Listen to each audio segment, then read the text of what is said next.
My name is Eliza Morgan.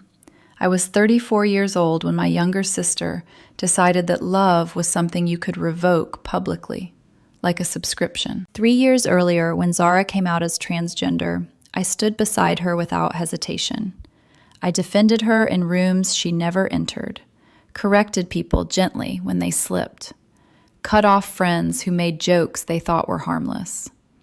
I believed, naively, that support was a shared language, that love had a floor it wouldn't fall through. What I didn't understand then was that Zara didn't want support.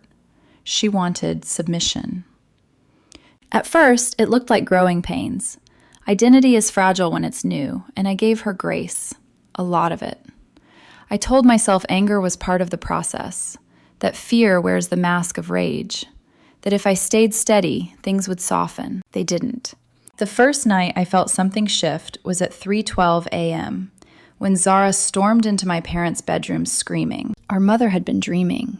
Night terrors. She's had them since I was a kid.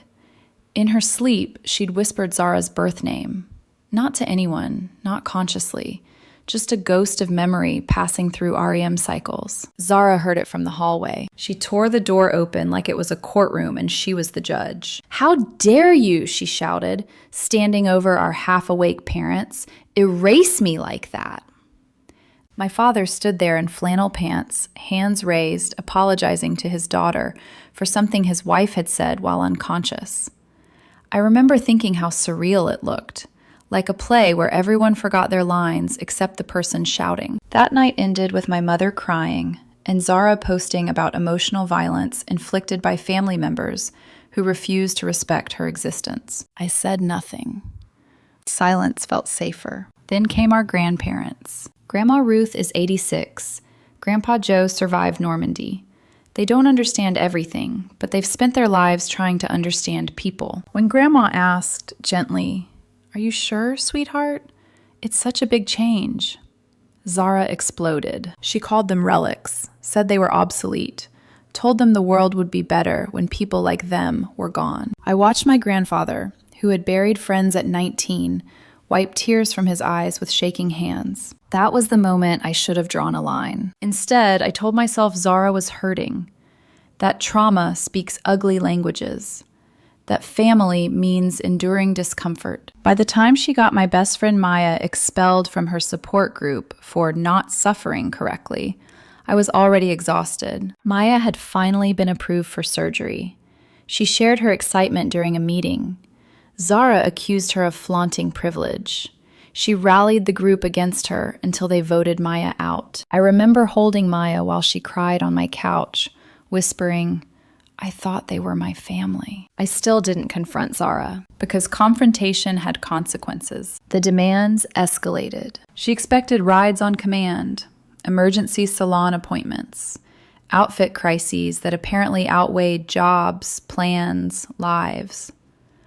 When I told her I couldn't drive 40 minutes on 2 hours' notice because I had work, she accused me of prioritizing capitalism over her humanity. I started apologizing preemptively. My boyfriend Daniel noticed before I did. "You're shrinking," he said one night, rubbing my back while I stared at my phone, afraid to miss another Zara call. "You're allowed to exist too." I didn't answer him, because 2 weeks later, I was diagnosed with stage 2 breast cancer. The world narrowed to 4 polls and lab results and a word, aggressive, that followed me into every room. Chemotherapy started quickly, brutally, the kind that doesn't ask permission. I told Zara between treatments, my voice steady, rehearsed. She hugged me, posted about supporting chronically ill sisters, called herself an advocate. For a while, I believed we'd found a truce. Then came the manicure. She needed one, immediately, for photos. She called while I was reviewing my chemo schedule, nausea curling behind my ribs. "I can't," I said. "I have treatment." There was a pause. Then she said flatly, "So you're choosing yourself over me." That night, she posted my diagnosis online, accused me of hiding behind illness to avoid being an ally. And that was the moment something inside me cracked. Not loudly, not cleanly, but permanently. By morning, my phone was unrecognizable. Notifications stacked on notifications. DMs, tags, screenshots of posts I hadn't even seen yet. Zara's tweet had spread faster than anything I'd ever written, faster than my diagnosis had, faster than the truth ever seems to move. My sister is using her so-called illness as an excuse to avoid supporting her trans sister. This is what transphobia looks like. She didn't tag me. She didn't need to. Everyone knew. Strangers called me a fraud, a performative ally, someone weaponizing cancer for sympathy. I learned very quickly how comfortable people are with cruelty when they believe it's righteous. By noon, my boss from Denver Marketing Solutions called me into a meeting. HR was already there. They didn't accuse me outright. They never do. They used words like concerns, reports, perception. They asked if I'd like to clarify my stance on inclusivity. I was still wearing my hospital bracelet. I was suspended pending investigation. When I confronted Zara that evening, quietly, carefully, asking her to take the post down, she slapped me, hard, across the face. Then she told everyone I'd insulted her appearance, mocked her femininity, attacked her identity. The lie moved like fire through dry grass. I started chemotherapy the next week. By the time her third name change celebration rolled around, my body barely felt like mine. My hands shook. My mouth tasted like metal. I couldn't keep food down, couldn't sleep without medication. She'd gone from trans to non-binary and back again in 18 months. Each evolution required a party. Each party required total devotion. I was in a hospital bed at St. Mary's Medical Center when my phone buzzed nonstop. I tried to send her a message, something gentle, something supportive. Instead, I saw her post. My sister just proved she'd rather die than support me. I'm officially declaring her dead to me. I watched people agree, encourage, celebrate. The nurses thought I was reacting to the chemo. One of them, Patricia, who'd been with me through half my treatments, sat beside my bed and held my hand while I couldn't breathe. "How do you explain," I choked, "that your sister killed you online while you're still alive?" The next 3 days blurred together. Procedures, IVS, screenshots, unfriend notifications. By the time I was discharged, my life had collapsed. My cancer support group voted to remove me. Apparently, my presence made some members uncomfortable, given my history of harm. Families stopped answering calls. Even distant relatives posted about cutting off toxic people. I stopped leaving my apartment. The barista at my regular coffee shop asked me not to come back. Zara was a regular, and my presence made her feel unsafe. Unsafe.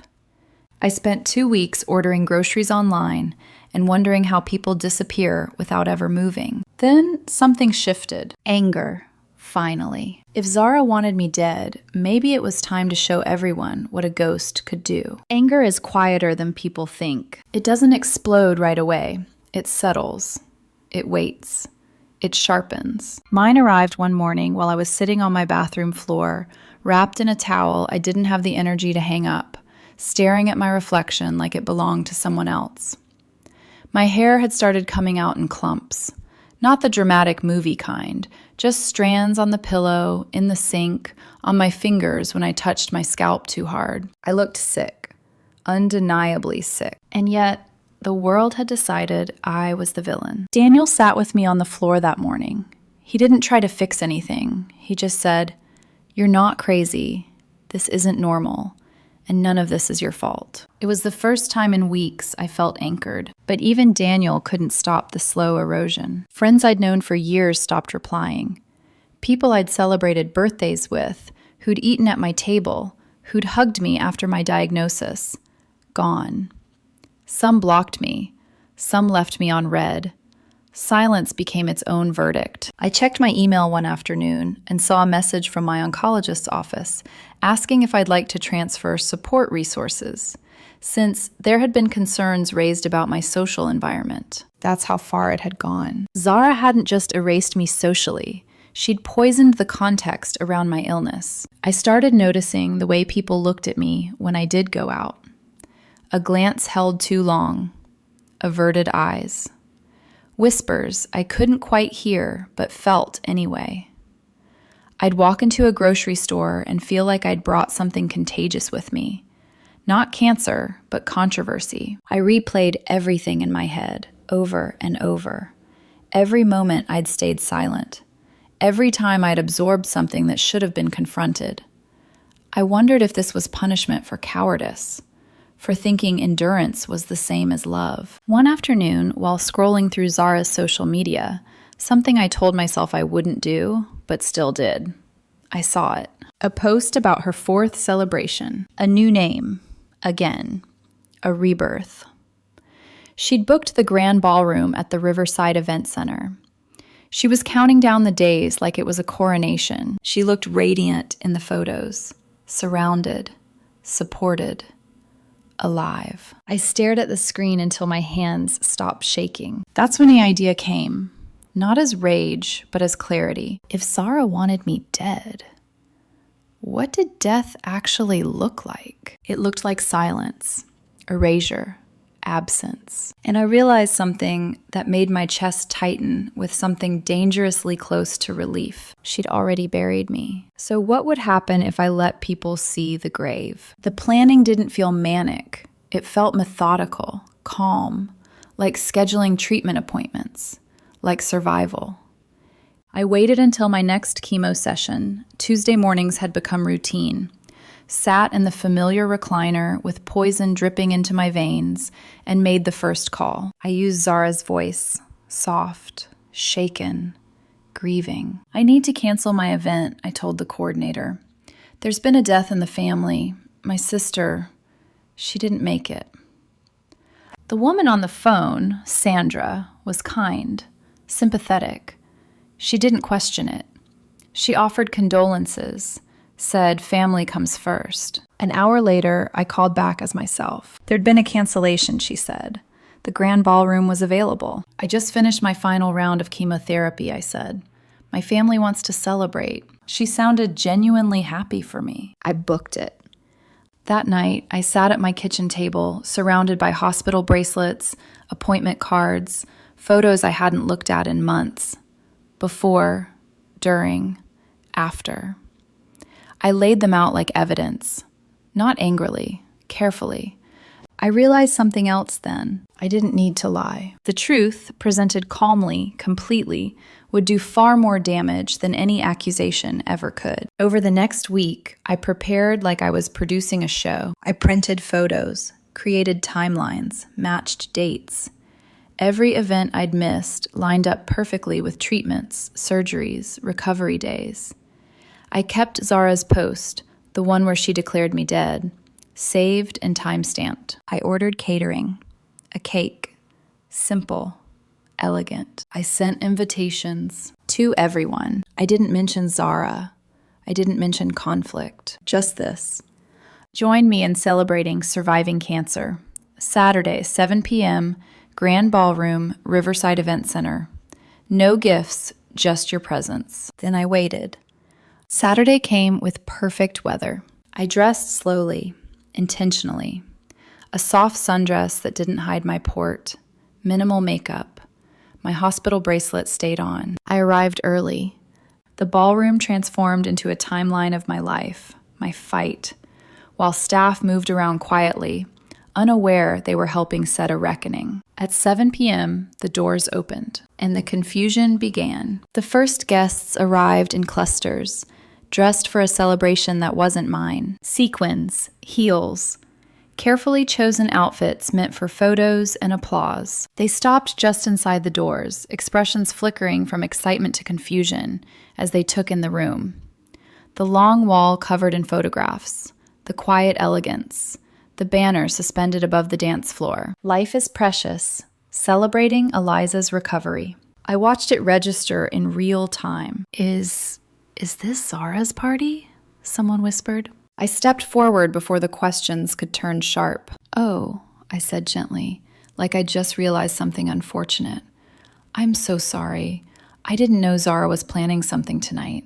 When the venue told me there'd been a last-minute cancellation, my family thought it was a sign. I gestured toward the photos, toward the timeline. I just finished my final round of chemotherapy. Silence, thick and stunned. A man I recognized from Zara's Instagram, Trevor, one of her college friends, blinked at me. "I didn't know you were sick." "It's okay," I said quickly. A lot of people didn't. I touched the hospital bracelet on my wrist. Not dramatically, just enough. Enough to be seen. More guests filtered in, each one arriving with the same expectation and finding the same truth waiting for them. Each time I gave the same explanation. Calm, understanding, almost apologetic. "Please stay," I said softly. "I know this isn't what you planned, but beating cancer alone has been challenging." Who leaves a cancer survivor's celebration? By 7:30, the room was full. People ate, talked, looked at the photos longer than was comfortable. Before chemo Eliza, bald Eliza, eye verses, smiles that didn't quite reach my eyes. The hospital bracelet wall, each one dated, caught attention without asking for it. I moved through the crowd like a hostess at a wake, sharing pieces of my story without accusation. "I don't blame Zara," I told a small group near the dessert table. "Watching someone you love suffer can be traumatic. Some people need distance to cope." They nodded. Some looked down. That's when the doors flew open. Zara stormed in at 8:15. She looked exactly as she'd planned to. Emerald dress, perfect makeup, hair styled for a photographer who would never arrive. Her expression shifted from fury to confusion to something raw and unguarded. Her entire guest list was there, just not for her. "What the hell is this?" she demanded, voice slicing through the room. 50 heads turned. I met her eyes and smiled the way I'd practiced. Sad, gentle, unthreatening. "Oh, Zara," I said. "I had no idea you were planning something tonight." Her hands clenched. "You stole my party." "I'm sorry you feel that way," I replied, just loud enough.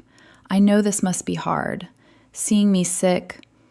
I understand why you needed to declare me dead. It was your way of coping." The air changed. Someone gasped. "That's not what happened," Zara snapped. "You're lying." I gestured to the photos, to the timeline, to the hospital bracelet. "I was here," I said simply. "Every time you needed me, I was here, fighting to stay alive." Zara spun to the crowd. "She's manipulating you. She wasn't even that sick." A man stepped forward, Dr. Peterson, someone I recognized from previous parties, someone whose credibility Zara couldn't touch. "Stage 2 breast cancer," he said quietly. "With that treatment protocol, that's not mild." The room shifted again. Support began to move toward me, physically.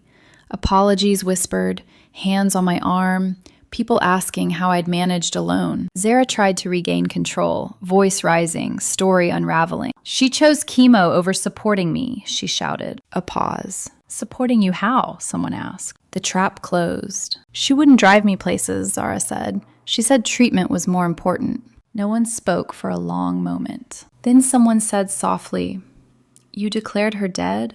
For that?" Sandra, the coordinator, appeared beside me. "Would you like to book this space monthly?" she asked. "For cancer support meetings?" I smiled. "That would be wonderful." Zara screamed as she left. The room barely noticed. Zara's heels echoed once against the marble floor as she turned and fled. That sound, sharp, singular, was the last time she commanded a room. For a moment after she left, no one moved. It wasn't awkward silence. It was recalibration. People adjusting the story they'd been telling themselves to fit the evidence now hanging on the walls. Then the noise returned, slowly. Conversation resumed, but softer, more careful. Someone asked if I needed water. Another asked if I was warm enough. A woman I barely recognized hugged me without asking. I let her. My body still startled at touch, but this time it didn't feel invasive. It felt earned. Daniel appeared at my side, his hand settling at the small of my back like an anchor. He hadn't said much all evening. He didn't need to. His presence had been steady for weeks, quiet, unperformative, real. "I'm proud of you," he whispered. "Not for what you did, for surviving." Across the room, I watched conversations form and reform. People compared dates. Realizations flickered across faces as they connected events they'd once dismissed as coincidence. "Oh my God," someone murmured near the photo wall. "That was the night she said Eliza ghosted us." "That was her surgery week," another replied. The truth didn't rush. It didn't need to. It settled, like dust after a collapse. Cameron, one of Zara's closest friends from the LGBTQ center, approached me carefully, eyes red. "We believed her," they said. "We didn't even think to ask you." "I know," I replied, and I meant it. "It's easier to believe someone who's loud." They nodded, ashamed. "I'm sorry," they said. "I blocked you." "That's okay," I said again. "Sometimes people do what they think is right with incomplete information." Each apology landed gently, like placing stones on a grave. Not mine, but the version of Zara they'd trusted. Sandra returned later with a clipboard, asking if I wanted to schedule dates. For support meetings, for fundraisers, for awareness events. "We'd love to partner," she said. "Your story, it matters." I glanced around the room, at the faces that had once turned away from me. "Yes," I said. "I'd like that." By the time the cake was cut, vanilla, understated, decorated simply with the words, "Still here," the narrative had fully shifted. Zara's absence was no longer dramatic. It was irrelevant. Within days, the story spread, not as gossip, but as caution. People talked about compassion, about how activism without empathy rots from the inside, about how illness doesn't make you less worthy of support, it demands more. 3 medical offices quietly reached out. They didn't accuse, they didn't explain much, just said they'd heard concerning things, that patterns matter, that evaluations would be thorough going forward. I never commented publicly. I didn't need to. The silence did more damage than outrage ever could. A month later, I returned to my old coffee shop. The barista looked startled, then uncomfortable. "I'm sorry," she said. "We didn't know." "I know," I replied, and ordered my usual. My cancer support group reinstated me. The vote was unanimous. People cried. So did I. Family members reached out, cautiously. Some apologized, some didn't. I accepted what felt sincere and let the rest drift. Zara never contacted me. I heard she told people I'd ruined her life, that I was manipulative, calculated, maybe. But the truth is simpler. She declared me dead while I was fighting to live. I just let everyone see where the body was buried. Sometimes revenge isn't loud. It doesn't shout or threaten or demand. Sometimes it's a room full of witnesses, a timeline that speaks for itself, a ghost who refuses to stay gone. Zara tried to erase me. Instead, she taught everyone who she really was. And me, I'm still here, alive in a way I wasn't before.